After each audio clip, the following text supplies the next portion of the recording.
আসসালামু আলাইকুম। তো এটা হচ্ছে আমি আজকে ঢাকা ব্যাক করতেছি। তো এটা ঢাকা সিলেট হাইওয়ে। তো দেখেন, ঢাকা সিলেট হাইওয়েতে সমস্যা হচ্ছে এই রোডটা এখনও সিঙ্গেল রোড, মানে গাড়ি আসেও যায় একটা রোড দিয়েই। তো এই রোডের অনেকগুলো প্রবলেম আছে। ফার্স্ট অফ অল, রোডটা তত ভালো না।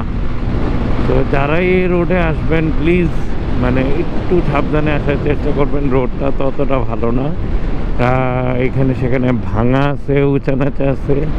তো এটা একটা বড় সমস্যা এই রোডের। আর একটা বিগ প্রবলেম হচ্ছে এই রোডে গাড়িগুলা ঠিক ঠিকানা নাই, কোন দিক দিয়ে আসে। ওভারটেক, অলওয়েজ ওভারটেক করতে। তো এই রোডে বাইকার আর বলতে পারেন কোনো মূল্যই নেই। সো একটু সাবধানে এই রোডে চালানোই উচিত, আমি যেটা বুঝি আর কি।